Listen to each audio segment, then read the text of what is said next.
Hi, I'm Peyton Parker and I'm the team lead. Hi, I'm Andrew Sheedy. Hi, I'm Bobby Sylvester. Hi, my name's Daniel Strode. Hi, I'm Dylan Hathaway. Hi, and I'm Edlo Lumiere.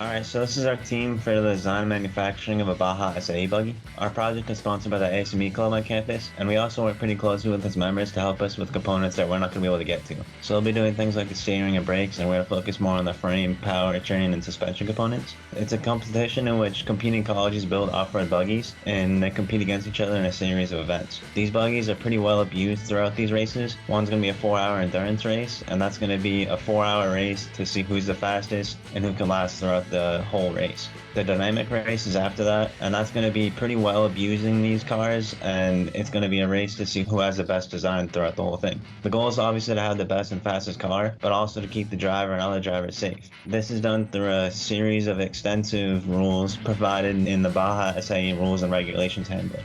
The Baja SAE off-road vehicle design team was originally tasked with designing and manufacturing the steering, brakes, and suspension systems for the ASME Club's off-road buggy. After some initial research and looking into old files for the drivetrain and frame, some major issues within both of the original designs for those components were found.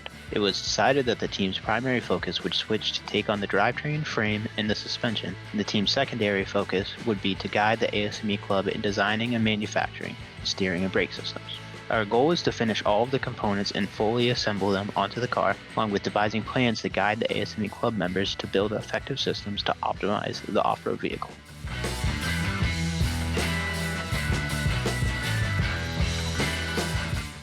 To begin the design process, the team looked into concepts from commercial vehicles, successful Baja cars, and basic systems. At first, the brakes, steering, and suspension systems were researched, but after the scope changed, information was gathered for the drivetrain and frame as well. Useful material from past groups was combined with new promising concepts to establish a strong foundation to build our designs on.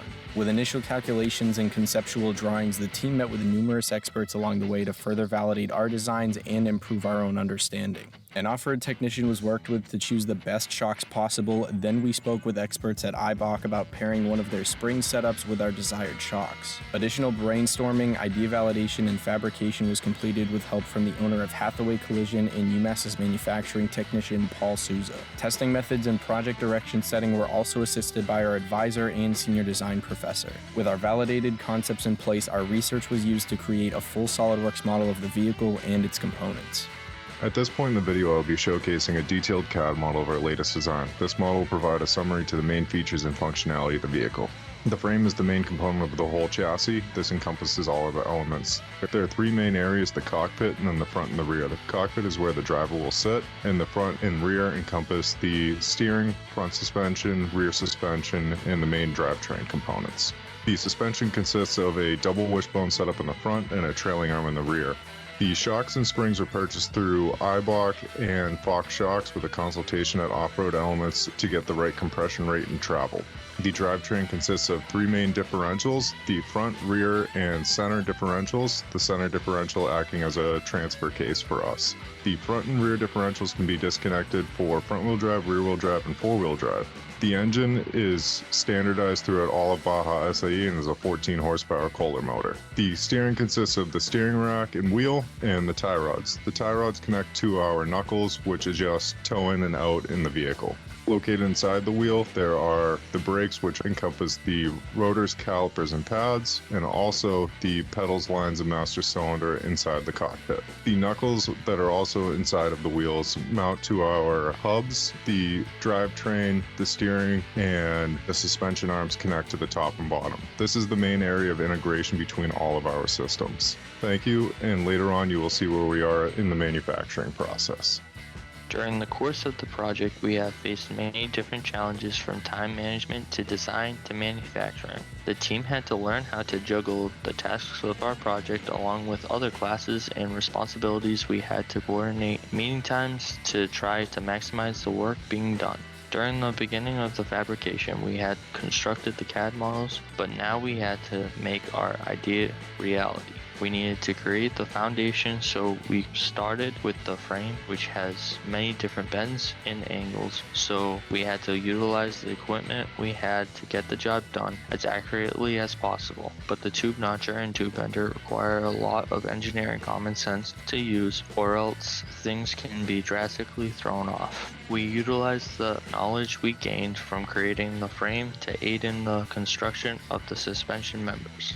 Our team has worked very hard and put in countless hours to provide the UMass Dartmouth ASME Club with a fully functional powertrain and suspension design that will work seamlessly with our new frame. When designing the suspension, we considered every option and ultimately based the design on performance. The competition required a vehicle that is able to withstand the rough terrain. We verified this by creating tunable suspension that can withstand the stress of the race. The goal set for our powertrain was to reuse as much of the old design provided to us to save costs but rework it in a way that provides selectable four-wheel drive and maximize traction. To do this, we restructured the layout and reused some of the pre-existing components. When creating our frame, we wanted to make sure it met all safety regulations but was also as light as possible. To do this, we started a sketch and slowly defined the necessary space needed for each component. We then determined what material to use and created many revisions until we arrived at our final design, which is estimated to be about 70 pounds. This is about half the weight of the old model. We have also taken on extra tasks for the club, such as brakes, steering, seat mounting, and body panels that need to be finished in order to get this off-road vehicle competition ready. While designing and manufacturing, we have made it essential to follow the provided regulations from SAE, as well as consider all failure modes to ensure a safe and reliable vehicle. Moving forward, we hope the club is able to take our work and bring it to competition in the coming year. Thank you.